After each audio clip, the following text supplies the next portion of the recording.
Yes, ഇപ്പോൾ doctor Shirley Vasu ഉണ്ട്, forensic surgeon doctor Shirley Vasu കൂടെ ചേരുന്നുണ്ട്. ഡോക്ടർ, ഇപ്പോൾ ഏത് രീതിയിലാണ്, അങ്ങനെയാണെങ്കിൽ ഇപ്പോൾ ഈ ഗോപൻ സ്വാമിയുടെ മൃതദേഹം കല്ലറയിൽ നിന്ന് പുറത്തെടുത്തിരിക്കുന്നു.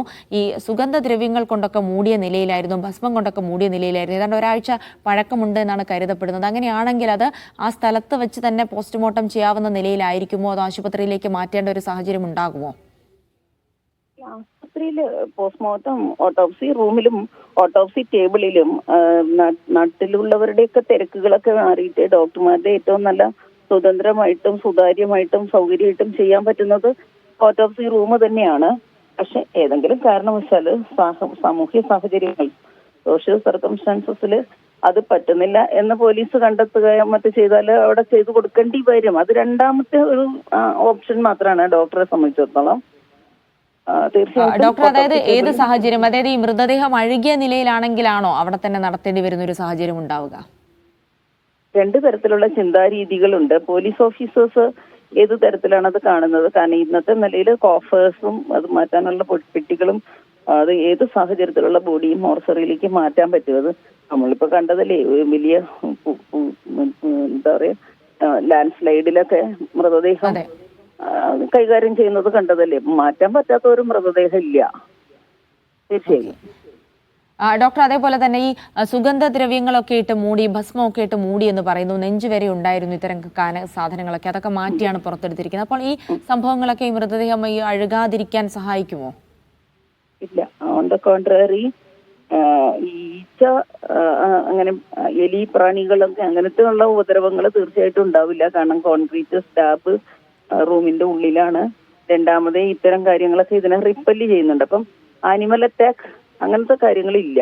പക്ഷെ ദ്രവിക്കുന്നത് ഈ ചൂട് കാലാവസ്ഥയിലും മണ്ണിന്റെ പ്രൊട്ടക്ഷൻ ഒന്നും ഇതിനുണ്ടാവില്ല. അപ്പൊ ഇത് ഇരിക്കുന്നത് കൊണ്ട് ബോഡിയിലെ ദ്രവങ്ങൾ മുഴുവൻ ലോവർ ഹാഫിലേക്ക് സെറ്റിൽ ചെയ്യണത് കൊണ്ട് ഇദ്ദേഹത്തിന്റെ അരയ്ക്ക് കീഴ്പട്ടയ്ക്കുള്ള ടിഷ്യൂസ് ഒന്നും നമ്മൾ കാര്യമായിട്ട് പ്രതീക്ഷിക്കുന്നില്ല.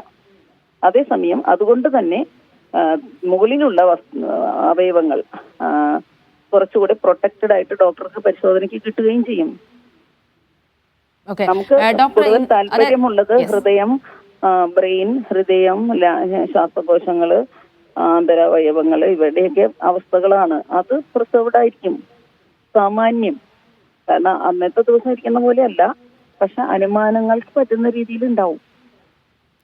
ഡോക്ടർ, അതായത് ഇന്നിപ്പോൾ പോസ്റ്റ്മോർട്ടം കഴിഞ്ഞാലും ഈ ആന്തരിക അവയവങ്ങൾ രാസപരിശോധനയ്ക്ക് അയക്കേണ്ടതുണ്ട്. അപ്പോൾ അതിന്റെ റിസൾട്ട് കൂടെ വരണം. അങ്ങനെയാണെങ്കിൽ ഇന്ന് തന്നെ നമുക്ക് കൃത്യമായിട്ട് എന്താണ് ഇദ്ദേഹത്തിന് സംഭവിച്ചത് എന്ന് മനസ്സിലാക്കാൻ കഴിയുമോ? ഇല്ല, ഇന്ന് തന്നെ ഡോക്ടർക്ക് വ്യക്തമാക്കാൻ പറ്റില്ല. കാരണം അത് ഒരു വലിയ സാധ്യതയായിട്ട് നമ്മൾ കണക്കാക്കുന്നതും കണക്കാക്കപ്പെടേണ്ടതുമായിട്ടുള്ളത് ഇദ്ദേഹം, ഈ വ്യക്തി, മരിച്ച വ്യക്തി തന്നെ എന്തെങ്കിലും മരുന്ന് അദ്ദേഹത്തിന് ക്ഷീണം ഉണ്ടാവും, അല്ലെ അദ്ദേഹത്തിന് ജീവിതം എടുത്തിട്ടുണ്ടാവാം. അപ്പൊ ഇതൊരു ഗ്ലോറിഫൈഡ് സൂയിസൈഡ് ആണോ എന്നുള്ളതാണ് നമ്മൾ അനുമാനിക്കേണ്ടത്.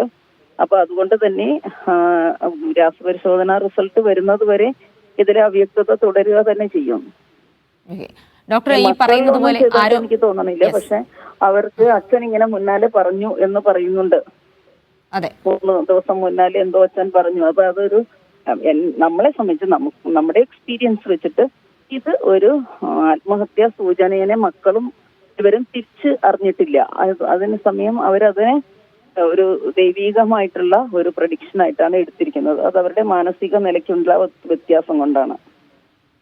ഡോക്ടർ, അതുപോലെ തന്നെ ഈ ശ്വാസം മുട്ടിയാണ് അദ്ദേഹം മരിച്ചിട്ടുള്ളതെങ്കിൽ അത് ഇന്നത്തെ പോസ്റ്റ്മോർട്ടം റിപ്പോർട്ടിൽ അറിയാൻ കഴിയുമോ? അതിനും ആന്തരികാവയവങ്ങളുടെ പരിശോധന?